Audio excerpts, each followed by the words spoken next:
Salut à tous, j'espère que vous allez bien. Alors aujourd'hui, je pars rejoindre Boubacar pour lui poser quelques questions sur son parcours d'examen. Alors ça fait déjà quelques mois qu'il a eu le permis, d'ailleurs je ne sais plus combien exactement, je lui demanderai tout à l'heure.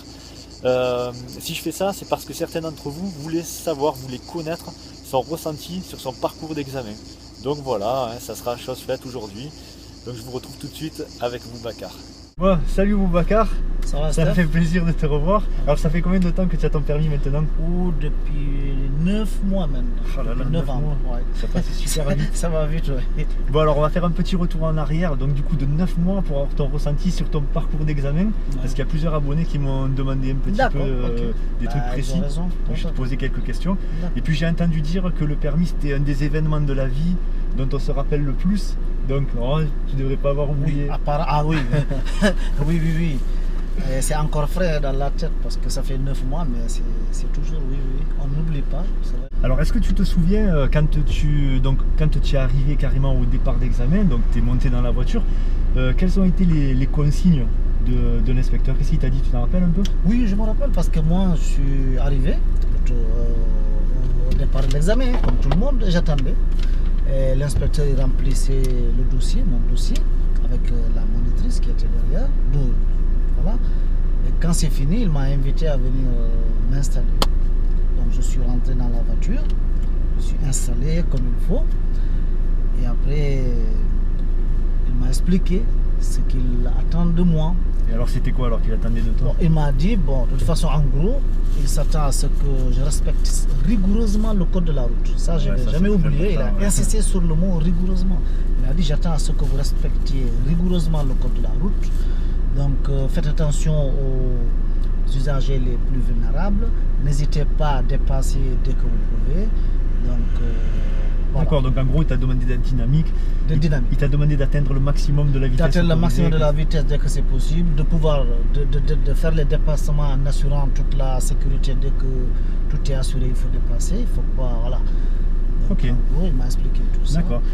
Et il était sympa, il t'a mis à l'aise? Franchement, oui. Ouais. Il était sympa. Et le problème, c'est qu'il n'était pas connu là-bas, parce que c'était la première fois. Oui, c'était un remplaçant. C'était un remplaçant. Ouais. Bon, je demandais aux autres moniteurs, ils m'ont dit qu'ils ne le connaissaient pas, mais franchement, il inspirait confiance, lui. Il m'a mis à l'aise, il m'a dit, respirez un gros coup. Ah, quand même. Oui, avant d'y aller. Et puis après, il m'a dit, c'est quand vous voulez. Ça veut dire qu'on peut y aller quand si je suis pas. D'accord, et donc dans ton parcours d'examen, toi, une fois que tu es parti, tu as eu plus de villes, plus de routes, 50-50? Non, plus de routes je pense, parce que j'ai conduit environ 25 minutes, mais il y a un bon quart d'heure hors agglomération. D'accord. Parce que dès qu'on est sorti, dès que j'ai pris, il m'a dit de partir quand je peux, j'ai regardé si toute la sécurité est assurée, s'ils ont mis la ceinture, l'inspecteur et la monitrice, tout ça c'était fait. Après je suis allé, il m'a dit hors agglomération de suite. Il m'a indiqué une ville, donc il fallait sortir. D'accord, donc au final, il t'a donné plus de direction par panneau ou bien gauche-droite? Non, plus de direction par panneau. Après, en ville, il y avait gauche-droite, mais c'est pour hors agglomération, il m'a dit on prend telle voie. D'accord. Après tel endroit. Ok. Toi, dans ton parcours d'examen, tu n'as pas eu de voie rapide ni d'autoroute parce que de toute façon, dans la ville où tu étais, non, j'avais qu'une route. Il fallait une route à 90, mais moi, en tant que jeune conducteur, il fallait rouler à 80 km/h. Et donc, j'ai profité pour passer les 5 vitesses, ce qui est normal. Ouais. Et voilà. Donc, à un certain moment, il fallait virer à gauche. Donc, vous savez, il y avait une voie de stockage. Fallait... Ah oui, c'est vrai. C'est une voie de décélération. Une voie de décélération. C'était une voie de stockage. Voilà, il fallait arriver en 5e et à partir de là mettre 4e, 3e, 2e et s'arrêter et laisser les... Voilà, c'était... Voilà. J'avais peur de le rater, mais je l'avais réussi quand même, cette manœuvre. Ouais, et du coup, c'était bien. Après, on est... D'accord. Il m'a dit d'aller dans cette ville qu'il avait indiquée. Tu avais des ronds-points? Il y a eu des ronds-points un peu dans ton... Dans le parcours, j'ai eu 2 ronds-points. Ouais. Un de petite taille, vraiment de petite taille. Et c'est là il m'a dit de faire un demi-tour. Donc il fallait faire la première, franchement il fallait... Ah, carrément tu es revenu en première? Oui, elle était compliquée la manœuvre, il fallait revenir en première. Et assurer, vous savez, tout ce que ça implique comme les regards, la sécurité. Donc après, je suis revenu.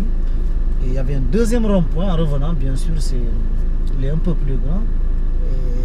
Et on avait déjà roulé un bon quart d'heure presque. Et c'est là où je pense que je m'étais un peu trompé. Ah, et pourquoi il t'a fait des remarques un peu? Il t'a dit des Oui, trucs? c'était la première fois qu'il me parlait. Parce que lui, pendant tout le parcours que je conduisais, il ne me parlait pas, il ne regardait pas, il n'écrivait pas, il ne disait rien.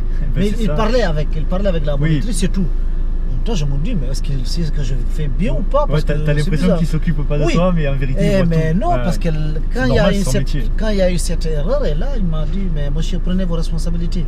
C'est là que j'ai dit, alors. Alors, qu'est-ce que tu as fait comme erreur? Parce que moi, le problème, c'est qu'il y avait une sorte de rond-point, et je suis arrêté, mais il y avait aussi celui qui était à droite qui s'est arrêté. Lui, il avait aussi le passage, mais c'est moi qui devais passer. Mais moi, je m'arrête, il s'arrête. Il me dit de passer, je lui dis de passer. Voilà. Après, l'inspecteur m'a dit, mais prenez vos responsabilités. D'accord, donc après l'inspecteur, lui, ce qui l'a agacé un petit peu, c'était que tu prennes pas une décision franche. Oui, que je prends, voilà. D'accord. Que je sois là, je décide pas, j'hésite. Okay, Il m'a dit, non, mais prenez vos responsabilités. Et c'était la première fois qu'il m'a adressé la parole. Et voilà, j'ai dit, bon, ok. D'accord, et quand il t'a dit ça, il te l'a dit, c'était quand même dit de manière sympathique. Oui, pas franchement, oui, c'était pas agressif. C'est pour ça. Non, c'était pas agressif. Parce que ce que je veux dire, ce que je veux dire, c'est qu'il faut toujours considérer que ce que l'inspecteur dit, c'est un conseil, c'est pas une sanction, c'est un conseil. D'accord. Okay. Ah oui, là, c'était juste, il m'a dit, mais monsieur, prenez vos responsabilités, c'est tout. D'accord. C'était pas méchant. Hein, ok. Et tiens, d'ailleurs, est-ce qu'il y a eu autre chose? Est-ce qu'à part ça, tu as fait une autre erreur, entre guillemets, il y a eu quelque chose une situation particulière? Non, il n'y avait pas d'erreur, mais une fois parce qu'on revenait en agglomération, et là il y avait un passage piéton. Il y avait un passage piéton, il y avait une femme en poussette, qui avait une poussette, qui attendait, mais on ne sait pas si elle voulait passer ou pas, parce qu'elle ne regardait pas forcément. Et les voitures passaient, personne ne regardait. Personne ne l'a laissé. Je me suis dit, bon, moi je ne sais pas, mais je pense que je vais m'arrêter. Dans le doute, je me suis arrêté, je lui ai dit, mais madame, allez-y. Voilà. C'est bien, c'est ce qu'il fallait faire. Voilà. Donc je vois les voitures passer, je me dis, je passe pas. Non, je dis, bon, peut-être que les voitures passent. Ils ne montrent pas forcément toujours le bon exemple. Voilà, donc je me suis arrêté. Tu as fait le premier pas, quoi, c'est bien. Je l'ai invité à passer, voilà, elle est passée. Donc ça, c'était bien, je pense. Ouais, ça, c'était une bonne chose. Est-ce que dans ton examen, tu as eu des priorités à droite? Ah oui, j'ai eu des priorités à droite, oui. Il y a eu quelques priorités à droite, donc parfois compliquées parce qu'il y avait de visibilité aucune. Il fallait donc rouler en première, parce qu'on ne voyait pas ce qui était à droite. Donc il fallait franchement aller au pas, franchement. Et voilà. Donc, comme on en a beaucoup fait, des exercices comme ça. Géré, quoi. J'ai géré, j'étais habitué. C'est cool. Voilà. Pas de sens interdit? Non, pas de heureusement, oui. Heureusement, oui. D'accord. Et au niveau de ta manœuvre, qu'est-ce que tu as eu? Moi, je n'avais qu'une seule manœuvre, c'était marche arrière. Ouais, parce que maintenant, de toute façon, il n'y a qu'une manœuvre. D'accord. Marche arrière, ligne droite. Marche arrière, ligne droite. En droite, ligne droite. D'accord. Pas de soucis particuliers, tu as bien contrôlé? Oui, j'ai bien contrôlé. Tu as bien vérifié en vision directe? J'ai vérifié en vision directe, voilà, comme on l'a toujours fait. Et ça va. Et les vérifs, t'es tombé sur quoi? Ah, il m'a posé des questions. Il y avait une question à l'intérieur. Ouais, normal. Il m'a demandé déshabillage. Le déshabillage de la vitre arrière. Il fallait mettre le contact, sinon ça ne marche pas. Voilà. Ah oui. Ensuite, il m'a dit, mais on va sortir et faire des vérifications à l'extérieur. Donc, il fallait que j'ouvre d'abord le capot, la manette, voilà. Et il m'a posé une question extérieure sur la batterie. Ah, la batterie, voilà. d'accord. Il m'a demandé tout simplement, voilà, comment déplacer. Ah, si le véhicule est en panne, comment le déplacer. Comment faire sans le pousser pour qu'il redémarre. Voilà, j'ai dit que voilà, il faut soit changer la batterie, ou bien brancher le plus avec le plus et le moins avec le moins. C'est parfait, tu t'en rappelles encore. Ouais, c'est nickel. Et donc pour ta conduite autonome, parce que vous savez que c'est souvent à la fin de l'examen que l'inspecteur demande par exemple de nous ramener au point de départ, ou alors des fois pendant l'examen il demande de suivre telle direction jusqu'à ce qu'ils disent c'est bon. Toi, tu as eu quoi toi? Moi, il m'a dit de ramener au poste au point de départ. Au point de départ. Il m'a laissé, comme je connaissais un peu, je connaissais un peu la ville. Bon, c'est vrai que là c'est bien de connaître un petit peu, mais sinon les directions, il t'a dit... oui, parfois en ville, il me disait on y va là. Bon, ok, bon mais ça va, bon mais c'est cool. Donc toi en fait, comment tu l'as senti ton examen une fois que c'était terminé? Tu sentais que ça s'était bien passé? Ah mais oui, franchement j'étais optimiste. Franchement je me disais mais il va se fonder sur quoi pour m'éliminer? À part ce petit truc qui me qui bousculait un peu dans ma tête, c'est-à-dire que, comment ça s'appelle Par rapport, tu me dis, au à la rond-point. moto, oui, je me dis, mais bon. Ah, c'était après, une moto? C'était une moto, Ouais. et je me dis, mais bon, est-ce que c'est une question éliminatoire ou pas? Et c'était ça mon problème. Parce que si c'était pas une question éliminatoire, franchement, pour moi, j'avais bien géré. Mais ça aurait pu être éliminatoire en fait. Ah, d'accord. Ça aurait pu, parce que si jamais tu n'avais pas pris une décision à ce moment-là, si tu avais encore mis du temps à ce que tu te dégages D'accord. un peu, ou alors à ce que le mec il passe parce que tu lui dis de passer, si ça avait duré trop de temps, il aurait considéré ça comme vraiment un manque de décision, un excès de prudence qui peut gêner les autres usagers, et donc tu aurais pu te faire éliminer. D'accord. Ah oui, moi c'est ça qui m'embêtait un peu. C'est ça qui m'embêtait. Je me dis, bon, si c'est pas ça, franchement, qu'est-ce qu'il va me reprocher? Non. Mais il a regardé la globalité. En gros, je pense que c'est ça, parce que j'ai tout assuré, je me suis rattrapé, il s'est dit, bon, allez. Bon, mais c'est cool, ça va. Bon, mais j'espère que déjà tout ce que tu as dit là, ça donnera un peu une idée à ceux qui n'ont pas encore passé leur permis de comment. J'espère aussi, oui. Comment ça va se passer pour eux. En tout cas, je leur souhaite. C'est clair. Et ah oui, alors maintenant, j'aimerais savoir un peu là, puisque tu as le permis depuis 9 mois, j'aimerais connaître un petit peu ton expérience, voir si s'est passé un peu des trucs, ou ton ressenti. En 9 mois, moi de toute façon, je dirais que ça va, parce que j'ai déjà mes 6 points. Ah tiens, oui, bon, mais ça va. Tu n'as pas perdu de points déjà, ça c'est déjà très bien. Bon. C'est vrai qu'on fait beaucoup attention, ceux qui ont le permis probatoire, voilà, les gens ils sont beaucoup, ce que j'ai remarqué, ils sont beaucoup plus élèves, parce que nous encore on est des élèves, on fait presque à l'auto-école, tu vois, pendant la conduite. Donc ce que j'ai l'expérience, oui, sauf que parfois en prenant l'essence au début, les premiers mois, oui, station-service, j'avais un peu de mal quand même, parce que pour te placer, pour me placer, est-ce que c'est là qu'on paye par carte ou par liquide? Ah ouais, c'est vrai. Bon, c'est vrai que voilà, ça c'est un peu stressant. S'il y a beaucoup de voitures qui attendent, tu sais pas où tu vas. Bon, ça c'était un peu voilà ça la mauvaise surprise. Des trucs qu'on pense plus après. Oui. Après ça va, mais c'est vrai que ça c'était un peu bizarre. D'accord. Donc toi c'est surtout par rapport à ça, par rapport à la précision un petit peu. Oui, par rapport à la précision. Voilà. Après bon, il y a des petits PV comme tout le monde. Hein. Ah, t'as eu des PV? Ah oui, j'ai eu 2 petits PV. Bon, pas méchant, c'est qu'on stationne, on paye pour 2-3 heures. Après on reste un peu plus, on revient, on trouve que stationnement payant. Voilà, stationnement payant. T'as laissé passer le temps quoi. J'ai laissé passer le temps et ils arrivent. Parce que ça m'aurait étonné de toi que tu commettes des infractions sur la route. Non, je fais attention à ça quand même. Je sais que je l'ai difficilement eu ce permis, donc ouais, tu vas pas, je vais pas gérer ça. Là. Non. Bon, ça va, c'est cool. Alors, tiens, j'ai une dernière chose à dire. Ça n'a rien à voir avec la conduite. D'accord. Je voulais en fait vous partager ça. C'est que toi, tu es écrivain. Oui. Et je t'ai demandé d'amener ton livre parce que j'aimerais bien que tu le montres si ça peut intéresser quelqu'un. Un bouquin autobiographique. Alors raconte-nous un petit peu ce que c'est. Dans ce livre que j'ai intitulé Sénégal-France, regard croisé, c'est un livre.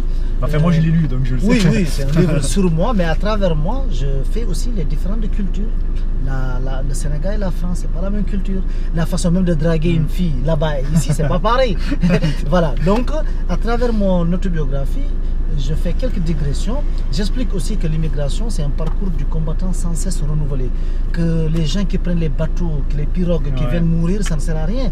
Parce qu'ils pensent qu'ici, c'est l'Eldorado, alors que l'Eldorado n'existe pas. C'est un mirage.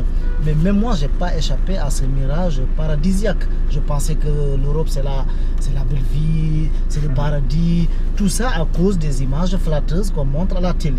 La vie paraît belle, les gens sont riches, portent de beaux habits, roulent avec de belles voitures, sur de belles rues, alors que parfois il y a des gens qui ont déjà réussi là-bas mais ils veulent venir ici. Je dis que non, c'est une perte parce que tu peux ne jamais t'en sortir après. Donc s'il faut venir, il faut venir par la voie légale. Il ne faut pas venir prendre des pirogues, mourir en route. Parfois tu meurs, hein, tu sais, les gens qui meurent avec des bateaux, voilà, les pirogues. Parfois ils arrivent sans papier, ça ne sert à rien parce que tu ne peux pas bosser. Parfois tu prends les papiers de quelqu'un, tu le mets dans la merde si on te prend, toi aussi tu es dans la merde et le patron qui t'embauche il est dans la merde. Donc moi je pense que c'est bon de venir mais par la voie légale et après si on voit que ça ne va pas on peut retourner. Mais si on vient par la voie illégale on se dit qu'il faut que ça marche et parfois tu peux rester 20 ans ça ne marche pas. Donc j'ai expliqué tout ça dans le bouquin et donc j'ai dit que l'Eldorado c'est un mirage, ça n'existe pas, il faut peut-être le chercher mais voilà, c'est pas évident qu'il existe. Voilà. Donc le titre c'est Sénégal-France, regard croisé. Voilà, et je vous le conseille, moi je l'ai lu, je trouvais très bien, très intéressant. Ok, merci. Bon. C'est cool. Allez, j'ai une petite question bonus pour toi là maintenant. On va voir si tu te rappelles bien de tes vérifications. Ah oui, Que doit-on vérifier sur le plan extérieur d'un pneumatique? Pneumatique, il faut tout simplement vérifier s'il n'y a pas de hernie et de déchirure. Au top. Ah ben. Tu Je vois, hein? le savais. Ah oui. Ah, j'ai beaucoup bossé quand même. Ouais. Ah ouais, j'ai bossé avant de l'avoir ce permis, donc ça va encore. Bon, mais peut-être que du coup, on se reverra d'ici 6 mois ou peut-être un an pour voir un petit peu, refaire un bilan un petit peu de ta conduite. Pourquoi pas, oui. Bon, eh bien, on vous souhaite un bon apprentissage et on vous dit à bientôt. Salut! Ciao.